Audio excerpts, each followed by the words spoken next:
The treble dream is very much on.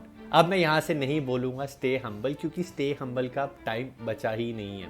पहले वो पापा पेरेज ने ट्राई किया किसी तरीके से मैच जीतने का, बट ऑन द फील्ड हम ही जीते।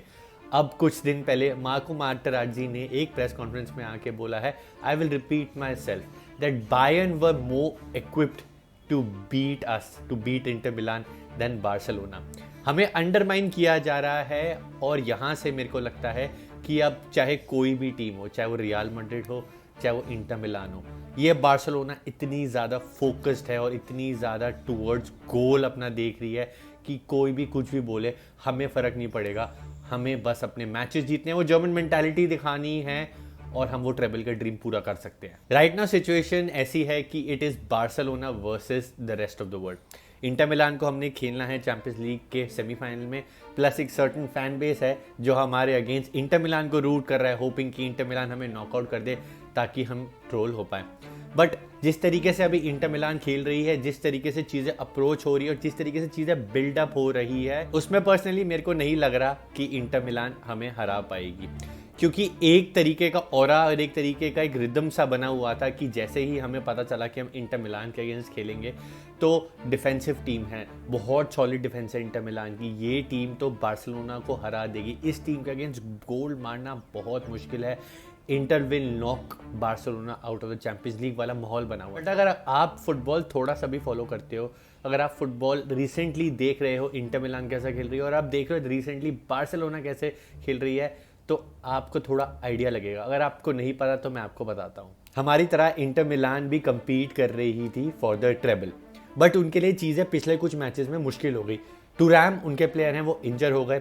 अभी कल उनका मैच था अगेंस्ट रोमा, वहाँ पे बेंजामिन पवार्ड भी इंजर हो गए। उससे पहले अगर मैं उनका रिकॉर्ड उठा के देखूँ तो उनका हारना शुरू हुआ था अगेंस्ट बोलोनिया।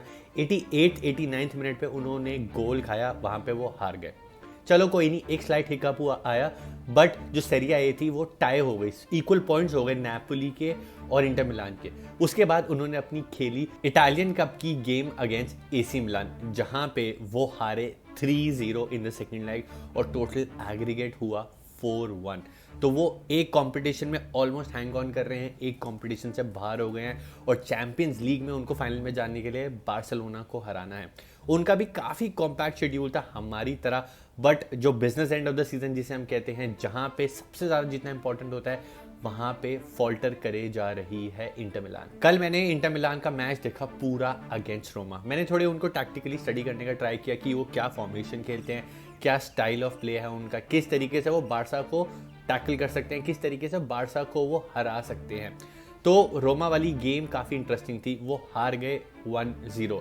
लास्ट 3 मैचेस वो हारे जा रहे हैं, और इस मैच में ना जो चीज़ एक बिल्डअप हो रही थी कि इंटर मिलान की डिफेंस, इंटर मिलान की डिफेंस, इंटर मिलान की डिफेंस, आप ये गोल देखो किस तरीके से ये गोल कंसीड किया इंटर मिलान ने।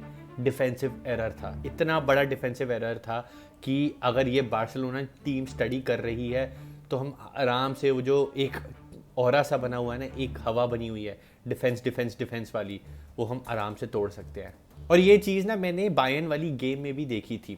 काफ़ी लोग इंटर मिलान को फॉलो नहीं कर रहे, तो इंटर मिलान फ्योरेंटीना से भी 3-0 हारी थी अपनी सीरिया ए की गेम। फिर बायर्न वाली गेम में जो मैंने एक चीज़ नोटिस करी ना, जिस तरीके से बायर्न उनको अटैक कर रही थी, तो ऐसा लगा कि ऐसा नहीं है कि ये कुछ बहुत ही out of the world defence चल रहा है। पहला गेम वो ज़रूर जीते 2-1, बट बायर्न ने चांसेस अपने ढंग से नहीं लिए। बायर्न स्कोर कर सकती थी, बायर्न गोल नहीं मार पाई। फिर जो सेकंड लेग थी, उन्होंने वहाँ पे 2 गोल खाए। वो तो लाउटू उन्होंने गोल मारा, तो वरना स्कोर 2-1 हो गया था और टाई हो गया था दोनों का जो एग्रीगेट स्कोर था। तो जो एक चीज़ बनी हुई है ना कि वो डिफेंस को लेके, वो मेरे को लग रहा है इट्स ऑल अबाउट कि किसी ना किसी तरीके से हम बार्सिलोना को डराएं। यूजुअली मैं बात करता हूँ बार्सिलोना के लाइनअप के बारे में कि बार्सिलोना कैसे सेटअप करने वाली है अगेंस्ट इंटर मिलान। बार्सिलोना को हमें पता है उन्होंने खेलना है अपना 4-2-3-1 वाला, और क्या पॉसिबल 11 होगी, हमारी का बेस्ट 11 है वो हमें काफ़ी अच्छे से पता है। बट अभी हम बात करते हैं इंटर मिलान के बारे में, उनका क्या सेटअप होने वाला है, वो क्या खेलते हैं, और उनके प्लेयर्स टू वॉच आउट कौन कौन हो सकते हैं। मैं झूठ नहीं बोलूँगा, मैं इंटर मिलान को फॉलो नहीं करता, ना मैं उनके मैचेस देखता हूँ, बट इंटरनेट में एक बात चली हुई थी, एक हवा बनी हुई थी, इंटर मिलान की डिफेंस ये, इंटर मिलान की डिफेंस वो। मैंने उनको थोड़े मैचेस देखना उनके शुरू किए, उनको फॉलो करना शुरू किया। बायर्न वाली गेम में देखा, फिर उनकी रोमा वाली गेम देखी, बोलोनिया वाली गेम देखी, वो जो हारे, उसमें मैंने एक चीज़ नोटिस करी, ना तो उनका अटैक इतना पोटेंट लग रहा है, ऊपर से उनका डिफेंस पोरस है, वो गोल खाते हैं। और हम कोपा डेल रे के बाद इतने ज़्यादा फॉर्म में आ चुके हैं कि चाहे कोई भी डिफेंस हो हम उनको अनलॉक कर सकते हैं। तो जो इंटर मिलान है वो खेलती है अ फॉर्मेशन ऑफ 3-5-2। वो एकदम इटालियन डिफेंडर्स 3 पीछे अपने लगाते हैं, वो हमें पता है, जो एकदम सॉलिड इंटर की डिफेंस है उसके बारे में वी ऑल नो। बाकी जब उनके सबसे ज़्यादा इंपॉर्टेंट जो 2 प्लेयर्स हैं ना, जो मेरे को एटलीस्ट लगता है, जो मैंने अभी तक नोटिस किया है, वो है उनके विंग बैक्स जो हैं डिमार्को और दारमियान। वो हाईली रिलाई करते हैं अपने विंग बैक्स पे कि वो आगे और पीछे, आगे पीछे करें और बॉल्स विपिन करें। और इस चीज़ का प्राइम एग्जांपल है वो बायर्न वाली पहली गेम, जहाँ पे एक solid ball from the wings आई थी अंदर टू फ्रेटेसी, और फ्रेटेसी ने गोल मारा था और वो मैच जीत गई थी इंटर मिलान 2-1। तो अगर बार्सिलोना को इंटर मिलान को खेलने से रोकना है तो बार्सिलोना को उनके जो फुल बैक्स हैं दी मार्को और दारमियान, उनको अगर कहीं ना कहीं हमने रोक लिया, कहीं ना कहीं उनको आगे पॉप इन करने से रोका, तो वहाँ पे बार्सिलोना एक बहुत ही तगड़ा एक एडवांटेज ले सकती है अगेंस्ट इंटर मिलान। बाकी उनकी मिडफील्ड में है एक बड़ा इंपॉर्टेंट प्लेयर जिसका नाम है निको बरेला। निको बरेला उनका वो क्रिएटिव प्लेयर है, ही इज़ देयर पेड्री, जो बॉल घुमाता है, मैच का टेम्पो कंट्रोल करता है, आगे जाता है, शॉट्स मारता है, ही इज़ देयर क्रिएटिव इंजन। अगर मिडफील्ड में हमें गेम कंट्रोल करनी है तो हमें निको बरेला को टारगेट करना है कि उसको हम कैसे मिडफील्ड में ओवरलोड करके उसको ओवर पावर कर सकते हैं। Pedri and Frenkie de Jong are perfect to handle somebody like Nico Barella. Then they obviously have Calhanoglu, हम सबको पता है कितने बढ़िया प्लेयर हैं। He is there Dani Olmo, वो एक ऐसे प्लेयर है जिनके पास एक सॉलिड डेड बॉल सिचुएशन वाली एबिलिटी है, उनके पास एक तगड़ा शॉट है, डी के बार से वो शॉट्स मारते हैं एंड काफ़ी एक्यूरेसी से मारते हैं। We have seen a number of bangers scored by Calhanoglu, और उन जो चाननोगलू हैं he is also good at creating. तो चाननोगलू एक ऐसे मेरे को प्लेयर हैं जो लेट रन्स बनाते हैं, सॉर्ट ऑफ बेलिंगम जो करते हैं।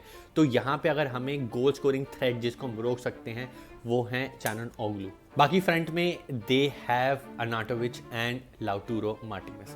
अनाटोविच टू बी ऑनेस्ट मेरे को ज़्यादा इंप्रेसिव नहीं लगते, but he can given the night given the day can perform. जो प्लेयर टू वॉच आउट हैं वो हैं लाउटूरो मार्टिनेज। अब बात कर लेते हैं बार्सिलोना के बारे में। हमारा अप्रैल का मंथ पैक्ड था, सबसे ज़्यादा गेम्स हमारी एकदम जैम पैक थी अप्रैल में। पहले हमने खेली कोपा डेल रे की सेमीफाइनल्स, ला लीगा की गेम्स, उसके बाद चैंपियंस लीग की भी गेम्स थिक एंड फास्ट आती रही, और फिर आया कोपा डेल रे final.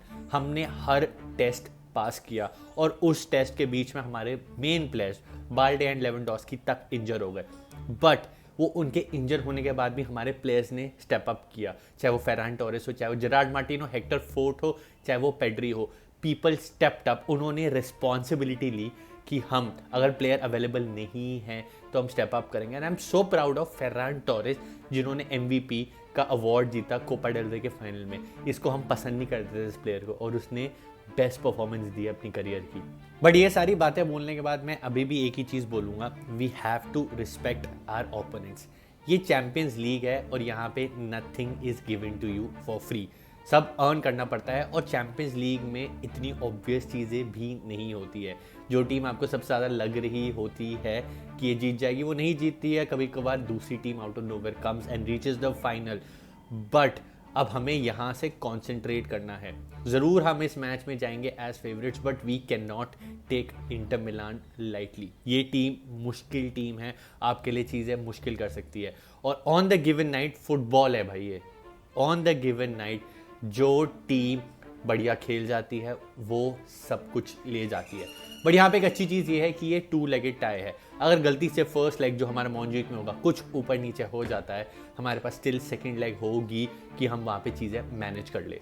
And in cup competitions and in a 2 legged ties, Hansi Flick is a master. वो अपनी गलतियों से बहुत जल्दी सीखते हैं। उन्होंने हमारे इतने सारे प्लेयर को कॉन्फिडेंस और चांस दे के इतना ज़्यादा स्ट्रॉन्ग और पोटेंट बना दिया कि जब हमें रिक्वायरमेंट हुई उनको यूज़ करने की इन इंपॉर्टेंट मैचेस, उन्होंने स्टेप अप किया है। अब हमने अपनी गेम खेली कोपा डेल रे final on the Saturday.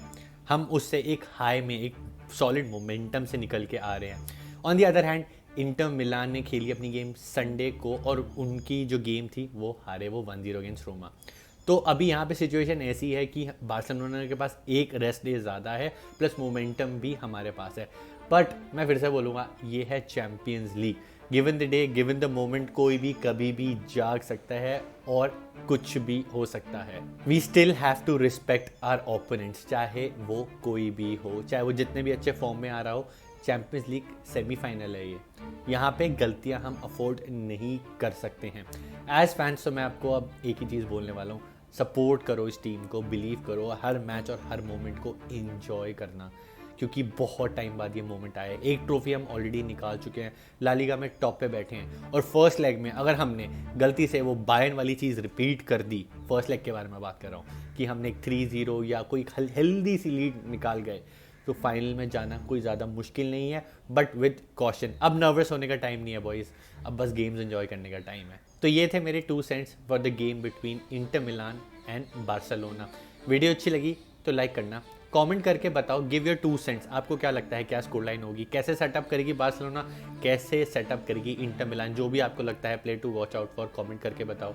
Recently मैं ट्रैवल कर रहा था तो वीडियोस काफ़ी जल्दी डल रही थी, अच्छी एडिटेड वीडियो नहीं थी, मैं वापस आ गया हूँ। I am back with that good edited videos.